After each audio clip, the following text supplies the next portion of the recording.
Shri Swami Samarth friends, कैसे हैं आप सब। आज मैं आपको जानकारी देने वाली हूँ आप लोगों को कि 6 जुलाई से शुरू होने वाला है चतुर्मास, तो 2 नवंबर तक रहने वाला है। तो आप लोग कौन सा नियम लेते हैं, इस प्रकार से आपको नियम का पालन भी करना पड़ता है। बहुत सारे लोग होते हैं जो महीने महीने नियम लेते हैं। पहले महीने में दूध नहीं खाते, दूसरे महीने दही नहीं खाते, इस प्रकार से दही के बाद वो लोग हनी नहीं खाते हैं।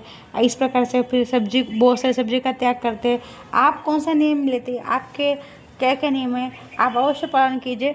मैं आपको ये बताने वाली हूँ पद्म पुराण के हिसाब से स्कंद पुराण में जो महिमा बताई गई है, ब्रह्मा जो महिमा आप नारद जी को सुनाते हैं, इसी महिमा के बात मैं आपके साथ में करने वाली हूँ।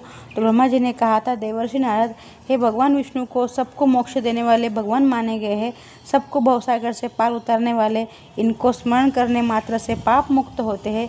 इस संसार में मनुष्य जन्म पाना, फिर उत्तम कुल में जन्म लेना, कुलीन होकर फिर दयालु स्वभाव का होना कठिन है, पर यह सब होने पर भी कल्याणमय सत्संग की प्राप्ति होना और उससे भी दुर्लभ है। सत्संग में विष्णु भगवान की भक्ति करना, वह भी कल्याण की प्राप्ति दुर्लभ है। विशेषतः चतुर्मास में अगर किसी ने विष्णु भगवान का व्रत और उपवास कर लिया तो उत्तम में उत्तम है। वो सर्वतीय दान पुण्य और देवस्थान चतुर्मास आने पर भगवान विष्णु की शरण लेकर स्थित होते हैं। जो मनुष्य चतुर्मास में श्रीहरि के प्रणाम करता है, उसका जीवन धन्य है। जो मनुष्य श्री विष्णु भगवान की पूजा पाठ करते हैं, उनका नाम स्मरण करते हैं, उनका मंत्र का जाप करते हैं, वो धन्य है। संसार में उनको सभी पापों से मुक्ति मिल जाती है। ये संसार के मनुष्य जन्म मरण के बंधन से छूट जाता है। जो मनुष्य विष्णु भक्ति को दुर्लभ नदी में स्नान करके विष्णु भगवान का नाम स्मरण करते हुए सिद्धि प्राप्त कर लेता है, झरना, तालाब या कुएं में स्नान करता है, तो उसके 1000 जन्म के पाप नष्ट होते हैं। पुष्कर, प्रयाग, महातीर्थ में स्नान करने से चतुर्मास की पुण्यफल की प्राप्ति होती है। नर्मदा, भास्कर क्षेत्र, प्राची, सरस्वती में या समुद्र संगम में स्नान करने से चतुर्मास का पुण्य उसको प्राप्त होता है। कई जन्म के पाप नष्ट होते हैं।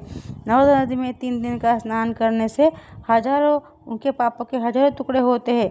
गोदावरी में सूर्योदय के समय में स्नान करने तक 15 दिन तक स्नान करेगा तो वो जब जीवन परित्याग करता है, तब श्री हरि विष्णु उसके धाम में लेने को उनको आ जाते हैं।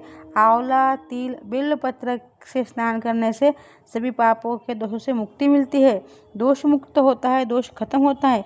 विष्णु जी के अंगूठे से प्रवाहित होने वाली गंगा नदी में स्नान करने से उसको 1000 जन्म के पाप नष्ट होते हैं और उनका चरणोदक मस्तक पर धारण करने से पल में ही सभी पाप नष्ट कर विष्णु अंश को वो प्राप्त करके उनको अधिक फल प्राप्त होता है।